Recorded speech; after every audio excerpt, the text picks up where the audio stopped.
Aujourd'hui, on va écouter le témoignage de Nicolas, qui est un chrétien. Sa maison a été squattée par 3 migrants sous OQTF et quand il est revenu de ses vacances, il a retrouvé tous ses objets de prière détruits et on lui a volé sa collection de timbres et sa cave à vin. On est à Brétigny-sur-Orge. On va écouter son témoignage. Au retour des vacances, c'est la stupeur. Nicolas tente d'entrer chez lui en vain. La serrure de sa porte d'entrée a été forcée. On a découvert les dégâts qu'ils ont fait à la cuisine. Des dégâts qui s'étendent à l'ensemble de sa maison. L'entrée, ils ont cassé, et tout ce qui est là-haut, ils ont tout descendu, c'est moi qui ai tout rangé. En accompagnant la police à l'étage, il se retrouve nez à nez avec les squatteurs. Un monsieur d'abord qui a ouvert, et la police a dit qu'est-ce que vous faites là, et 2 qui dormaient sur le lit, et 1 qui dormait ici. Nicolas constate alors le vol de ses objets de valeur. Toutes les montres de collection sont parties, toutes mes bagues sont parties, mes boutons de machet, tout est parti, tout est parti. Sa collection Déjà, je suis très surpris que la police n'ait pas expulsé le propriétaire pour protéger les squatteurs. C'est assez rare pour le coup. de timbres, sa cave à vin et ses costumes ont également été volés et ses objets de prière détruits. Je reviens d'un deuil, je reviens de la perte d'un être cher et je découvre ça. Il faut penser bien que le moral est à zéro. Désabusé, Nicolas ne souhaite plus vivre dans cette maison. Sous OQTF, les squatteurs ont été condamnés à 5 mois de prison avec sursis, avec l'interdiction d'entrer dans le département de l'Essonne. Donc le mec a une OQTF, donc il n'a pas le droit d'être en France, mais il gagne quand même une interdiction d'être dans l'Essonne. Mais putain, il a pas le droit d'être en France. À quoi ça sert de dire qu'il a pas le droit d'être en Essonne? C'est comme si le mec était expulsé d'Europe et on me disait attention, tu es expulsé d'Europe et de France, ça sert à rien. Il n'a pas à être en France. C'est incroyable ce bordel quand même. Interdit d'Essonne alors qu'il est sous OQTF. Putain, mais on se calme. On va respirer un coup, on se calme, ok. Tout va bien, ok. Mince. Alors, qui a pu vous faire une telle chose? Des blancs sous OQTF, 5 mois de sursis. On va passer à la news d'après avant que je m'énerve, ok. On est à Nice. Des vigiles privés ont été déployés dans le quartier des Moulins. Parce que vu que la police ne fait rien, que l'État ne fait rien et que les juges ne font rien, les habitants ont embauché des vigiles privés. C'est un métier d'avenir, hein. Pour assurer la sécurité dans le quartier des Moulins, des vigiles privés ont été déployés. Ils commencent progressivement leur mission sur le terrain. Leur rôle, assurer une présence permanente et veiller à la tranquillité des résidents. Qu'en pensent les habitants? Sont-ils soulagés?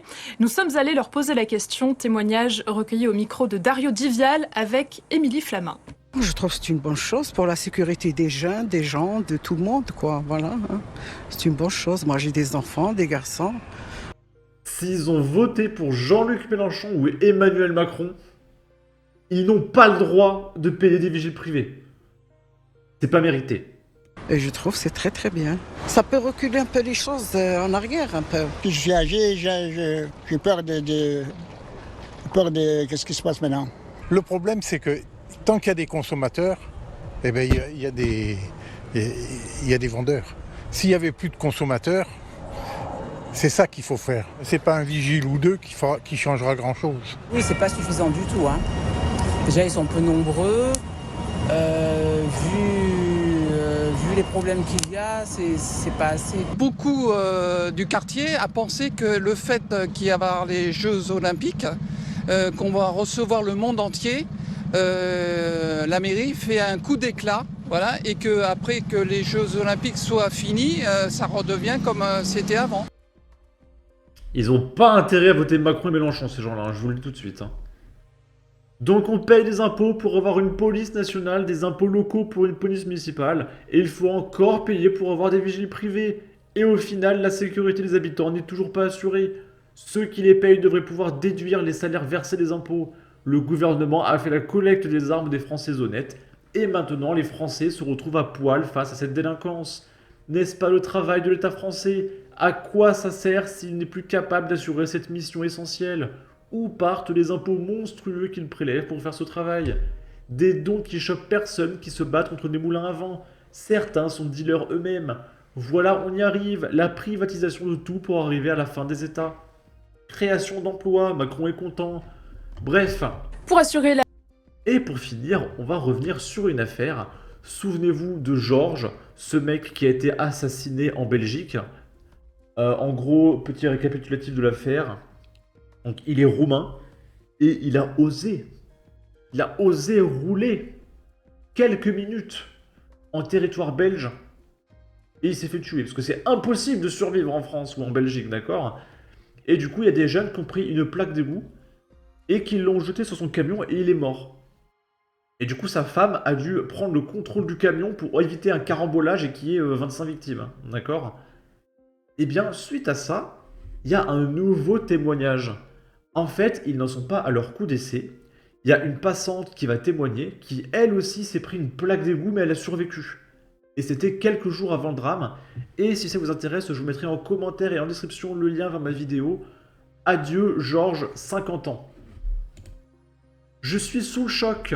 Marianne a été victime d'un jet d'avaloir du même pont sur l'E42 2 jours avant Georges. 2 jours avant la mort de Georges Tibil, le routier décédé dans la nuit de vendredi à samedi sur l'autoroute E42, des jeunes avaient déjà jeté un avaloir d'égout sur le camion de Marianne du même pont à hauteur de Héron.